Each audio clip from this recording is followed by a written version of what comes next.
Mini London McCluskieganj प्रकृति की गोद में बसा ड्रीम डेस्टिनेशन आपका कर रहा है इंतजार। आइए अपने यादगार लम्हों को बिताइए ड्रीम डेस्टिनेशन में। राजधानी रांची से महज 50 किलोमीटर दूर आपका अपना ड्रीम डेस्टिनेशन।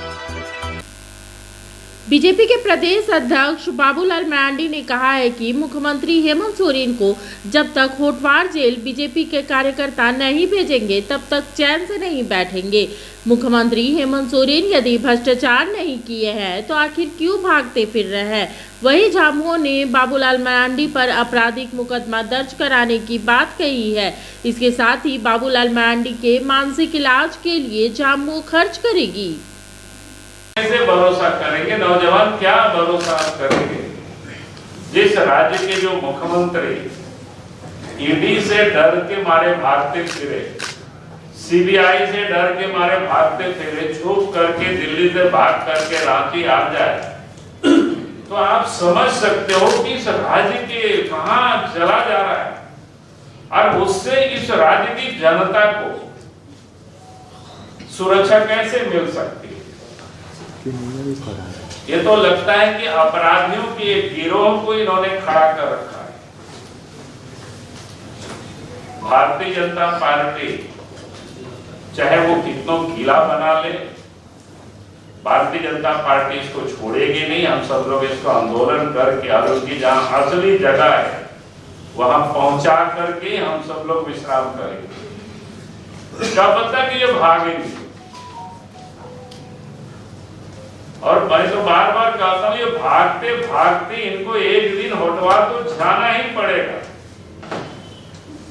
और ये तो हमें याद कराया उनके अपने पिताजी का, जब वो कोयला मंत्री थे,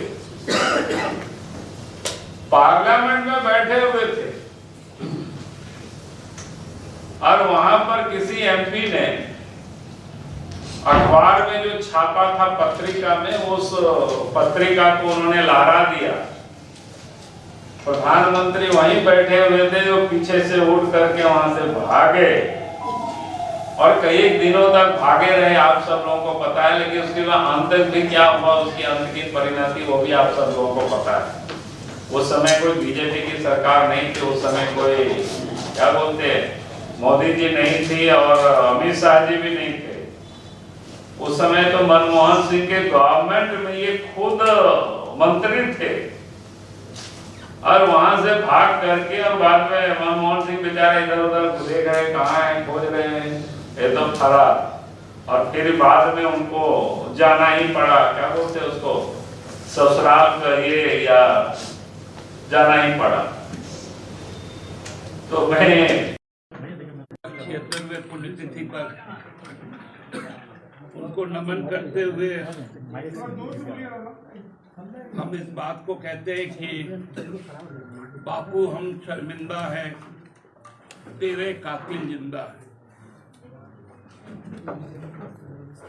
बापू को कत्ल करने वाले लोग, बापू के सपने के भारत के संविधान को खत्म करने वाले लोग आज भी समाज में हैं और उनकी राजनीतिक समाप्ति तक यह देश लोकतांत्रिक तरीके से उनके खिलाफ लड़ता रहेगा। हम लोग सबको ही जानते हैं। मैं जब कल आपके पास आया था तो हमने कहा था कि माननीय मुख्यमंत्री अपने कुछ निजी काम से शनिवार को दिल्ली गए और काम के पश्चात वो दिल्ली से लौट आए। माननीय मुख्यमंत्री केवल एक व्यक्ति नहीं, एक संस्थान है। वो इस स्टेट का एक बहुत प्राइम इंस्टीट्यूशन है। उस संस्थान के बारे में, उस व्यक्ति के बारे में भारतीय जनता पार्टी द्वारा जिस प्रकार के वक्तव्य दिए गए वो पूरी तरह सीआरपीसी की धारा 499 के शर्तों पर लागू होती है।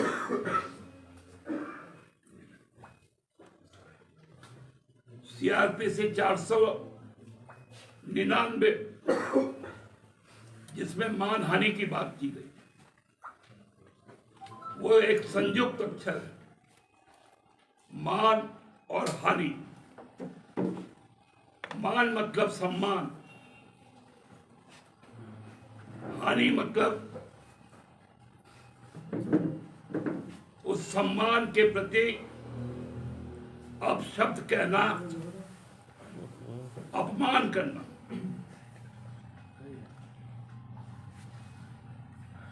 क्या इस राज्य का जो मुख्य विरोधी दल है,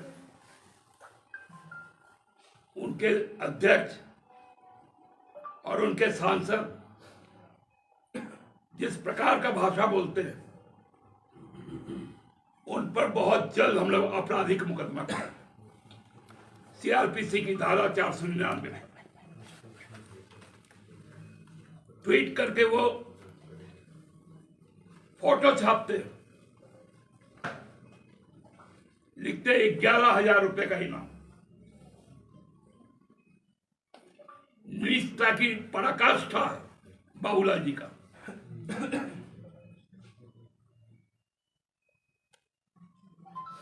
ये कहां जाते थे?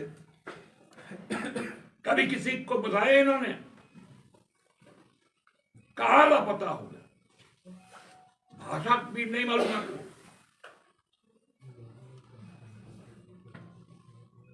मैं तो अपनी पार्टी की ओर से 11 लाख तक खर्चा करूंगा। जो मनोचिकित्सक बाबूलाल जी को, उनके दिमाग की हालत को ठीक कर दे, पार्टी 11 लाख रुपए उसमें खर्चा करेगी। जब टूटती है आस, जब थकती है सांस, जब रूठते हैं अपने, मुंह मोड़ता है जमाना, जब अंगड़ाई लेता है संकल्प, फिर बनती है कहानी, बनते हैं अनमिट निशान। देखिए मेरे साथ संघर्ष की दास्तां।